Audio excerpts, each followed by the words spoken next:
2 இலக்க எண்ண எப்படி எளிய முறையில பெருக்கலாம் 3 முறை இருக்குது. நீ எது வேணுமோ அந்த முறையை பயன்படுத்திக்கோடா கண்ணு. புரியுதா? இப்ப கவனி. இப்ப இந்த 5 நமக்கு தேவையில்லை. நேற்று ஒரு இலக்க எண்ணால எப்படி பெருக்கணும்னு சொல்லி கொடுத்த ஞாபகம் இருக்கா? அதே முறைதான்.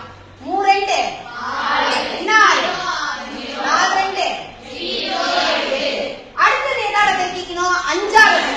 3 5 15 எங்க போடணும்? இங்க போடணும். புரியுதாடா கண்ணு? அடுத்தது 4 5 20. இது எப்படி போடுறதுன்ற ஒரு குழப்பம் வரும். நல்லா கவனி. இந்த மூளை விட்ட மாதிரி வருது. எப்படி இந்த டயகனலுக்கு நேரா வரணும். வந்துருச்சுன்னா கரெக்டா வரும். 5 கூட்டினா 6 1 8 2 கூட்டினா 10க்கு மீதி என்னது? ரைட்டா? அதே மாதிரி இன்னொரு முறையிலையும் பெருக்கலாம். இப்ப கவனிட இதுல நல்லா கவனிடாங்கன்னு முதல் இங்க இருக்கக்கூடிய 1ஆம் ஸ்தானமும் 1ஆம் ஸ்தானமும் 3 5 15க்கு மீதி. அடுத்தது 10ஆம் ஸ்தானமும் 10ஆம் ஸ்தானமும் 4 2 8. ரைட்டாடா? இப்ப நல்லா கவனி.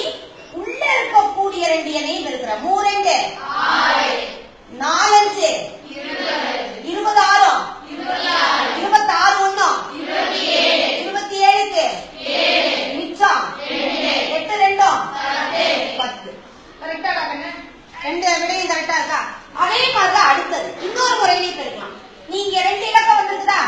அப்ப இப்படி கட்ட போட்டுக்கிறேன்னா இது ஒரு சின்ன ஒரு காரியம் செய்யும். இப்ப இந்த மூளை விட்ட ஒண்ணு லேசா வரைஞ்சு போடாங்க.